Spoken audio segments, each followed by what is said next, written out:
Welcome back to the lecture series in roles of nanomaterials in agriculture. So, we are into the animal production section. So, in the last class, if you recollect, we talked about the role of cerium oxide nanoparticles in changing the muscle mass, and as a matter of fact, there were 3-4 things what we gathered from it was that there is an increase in the muscle mass, there is increase in glycogen concentration, there is an increase in ATP concentration. So, in other words, these muscles are energetically more robust, and there is a increase in the type 1 fiber ratio, as well as there is an increase in the proteins or membrane proteins involved in electron transport chain across the mitochondria. While going through this, I did not mention about how really the muscle develop, in what context really these things changes. So, what we will do today is we will talk a little bit about the muscle. Now, that will kind of give you an idea that how really the whole biology works and how these nanomaterials makes a difference. Okay. So, if you look at any of the muscles very carefully, so if we have to, so since all these are dealt mostly with the muscle, so there are 3 ways you can classify the muscle, and we have only talked about one muscle, actually 2 different kind of muscles we have talked about. So, we talked about skeletal muscle yesterday in the previous class.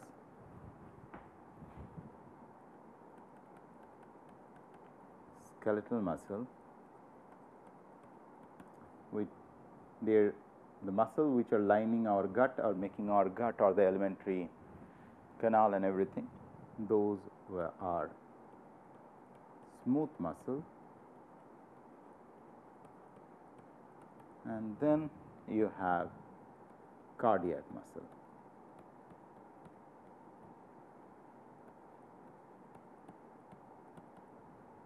So, we have talked about the repair of cardiac muscle and a positive effect of cerium oxide nanoparticle, okay, CO2 nanoparticle. And we have talked about a positive role of CO2 nanoparticle along with exercise in improving the skeletal muscle performance. So, essentially what happens is when the muscles are formed, so I will take you back to a bit of the development biology. When the muscles are formed in the mother's womb, the way it starts is there are these single cells which are destined to become muscle, any kind, it could be any kind of muscle, okay, because all the 3 muscle development is similar. These are those single cells, and these single cells are called myocytes. Myo means muscle, cytes means cells, okay, cells which are destined to become muscle cells. So, these cells over a period of time they start to divide like this. So, each one of these masses starts to divide. Some finite number of divisions they go through,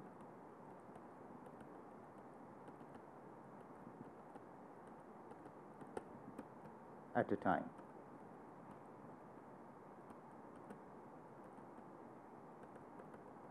Something like this, followed by this division process.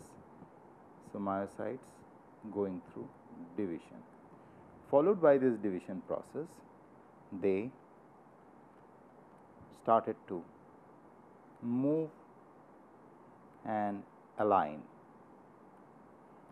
like tubes. So, they align like this.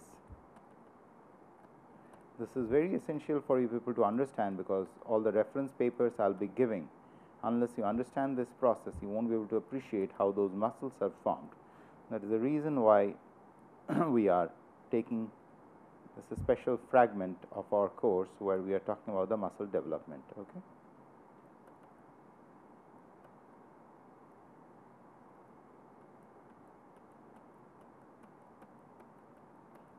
Something like this. Okay.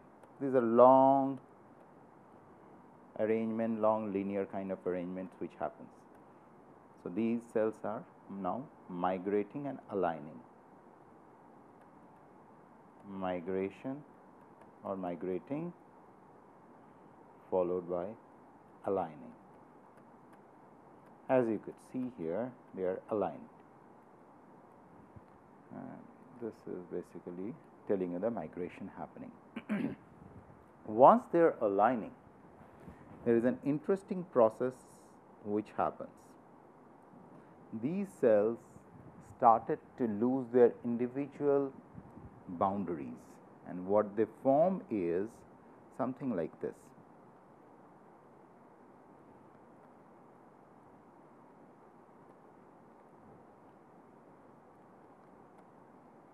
And all the nucleus, so these are the nucleus which are present. All the nucleus, so this is how the structure almost becomes like a tube. All the nucleus are arranged like this.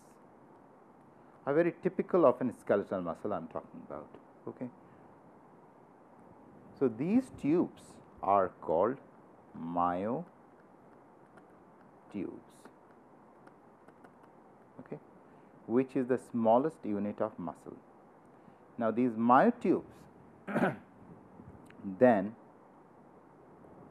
several myotubes like this align with one another and form what we call as myofibers. Okay. So second level of alignment and formation of supramolecular assemblies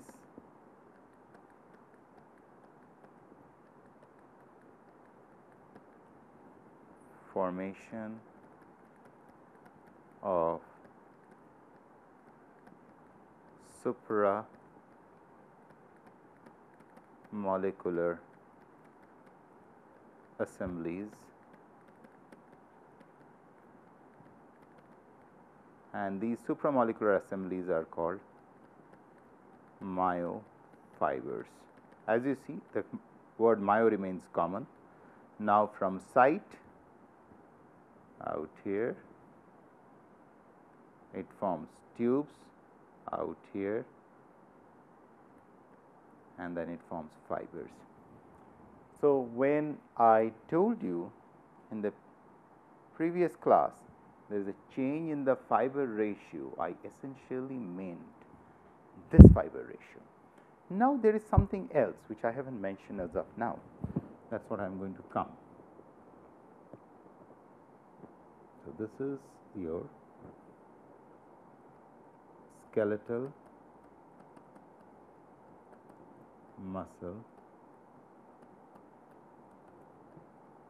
development.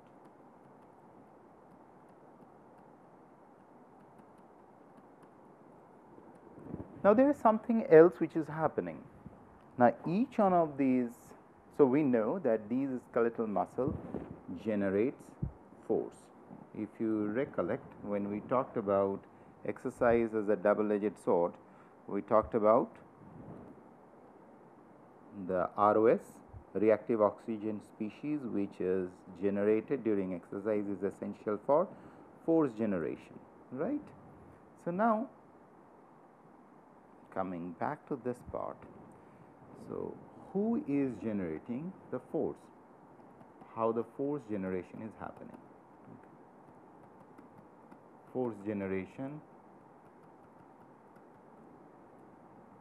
how it is happening, and who are the key players in force generation. Okay. Now when we look at these myocytes, Now, if I take a single myocyte here and enlarge form, okay. So this myocyte here is the nucleus. It has lot of these crisscross proteins in it. Now, coming to those, what are those? In its cytoplasm and along the periphery.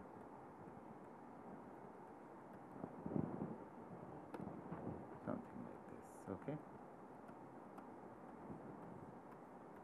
And these proteins are termed as actin and myosin. These proteins are the smallest unit. These are the ones which are the key players in generation of force. How is it so? Now, these actin myosin filaments are randomly arranged inside the cytoplasm. Now, what happens when these cells divide? Again, they are randomly arranged. Then when they are migrating, it is perfectly fine. Then once they align, still they are randomly arranged, but then slowly there is a molecular superassembly happens where these actin myosin filaments almost arrange like this.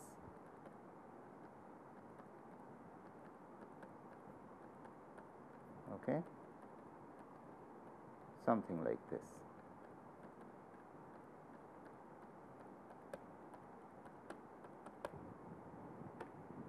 Almost they align like tubes. So you have these cells, something like this. Now, once the myotube is formed, they follow this arrangement like this.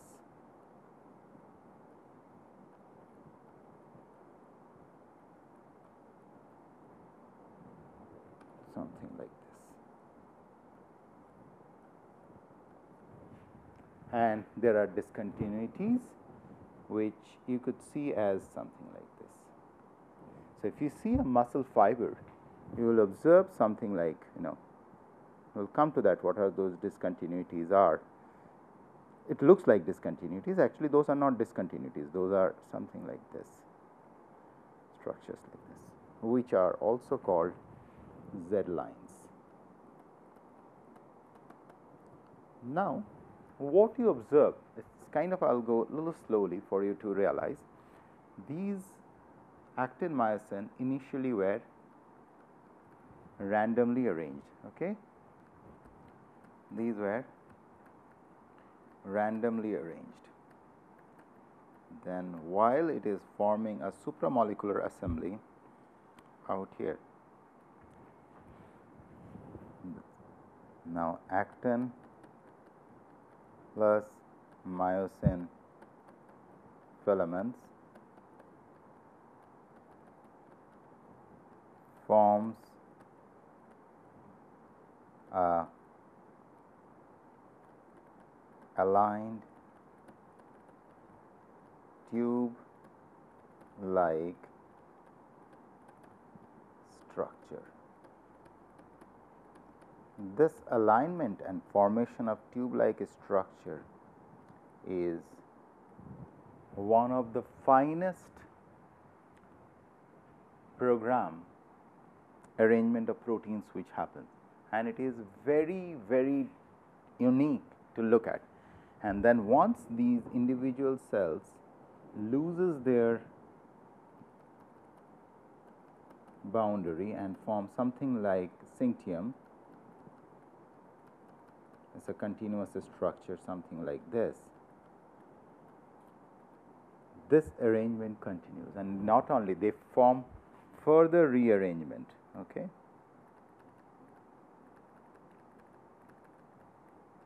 And it has been observed during development, while we are developing in mother's womb and about to come out. These myosin filaments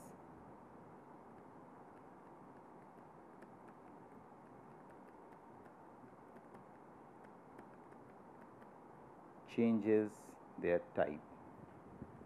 So, some of these myosins which are found while we human or any of the species which grows in their respective mother's womb have a different kind of myosin protein during their fetal stage.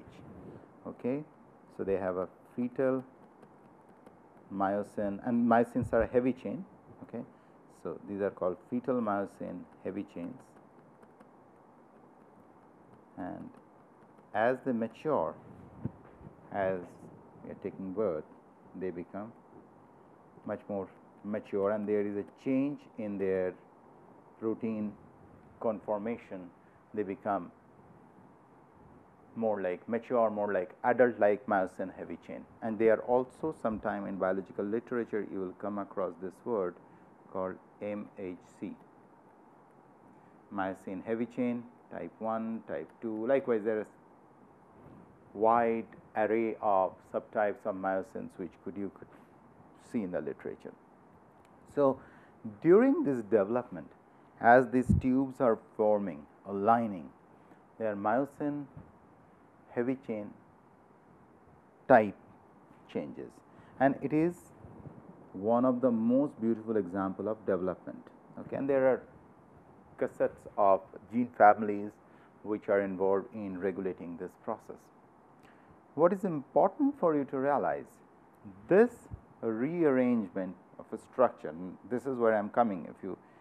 If I take you back, whenever we talk about change in the fiber ratio because of the application of ferrium oxide nanoparticle, then we are talking about hitting upon the ratio of or type of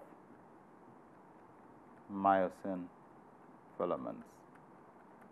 It is that deep where the impact is being observed, and that is why I am taking this extra step backward to teach you that you have to appreciate that this is not something ordinary. This is something out of the world to really look at. Wow, this is affecting all the way up to, without doing any kind of genetic manipulation. This is a simple, you are giving either in the diet or through blood or intravenous or subcutaneous into the muscle. If you give these kind of nanoparticles, which essentially is a simple redox couple which is there, like +3 to +4, sorry, +4 +3, okay, or +3 to +4, autocatalytic redox couple is bringing about changes which were never even thought of. It's something mesmerizing when you see the pattern with the thing, because this you will be able to appreciate better once I will provide you the relevant literature where you will see that changes are drastic, really drastic. I mean, that's something never ever people thought that without doing any kind of genetic manipulation or anything, they will see these kind of changes. Like, think of the change in these kind of, mostly these are iron sulfur proteins across the mitochondrial membrane, these ones. It's something phenomenal. So, now coming back where I was.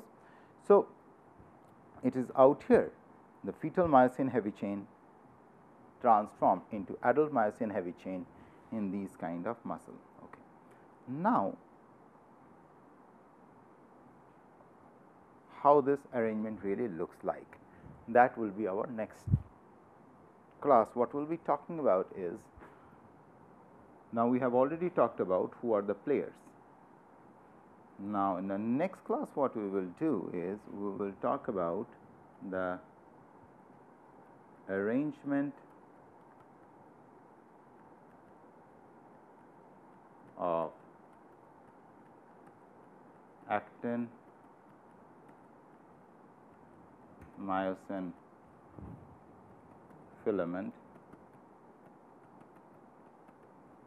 which are involved in force generation and role of mitochondria in this whole process, and this force generation will be governed by two basic biological processes: sliding filament theory and excitation contraction coupling apparatus.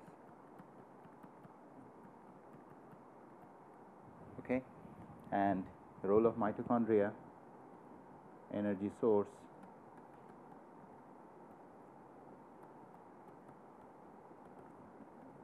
electron transport,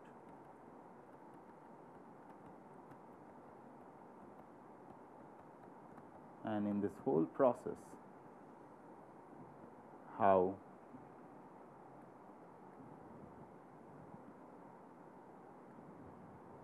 our target sodium oxide redox couple plays a critical role.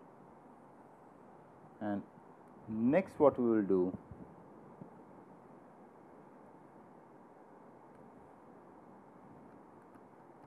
nano and microstructures to study force generation by muscle. And in this fragment, we will talk about nano and micro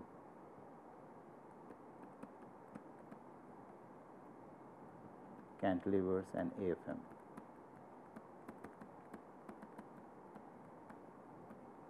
Atomic force microscopic tips. How these could come so very handy to study the force generation. So I'll close in here. We'll resume our journey on this part in the next 2-3 classes.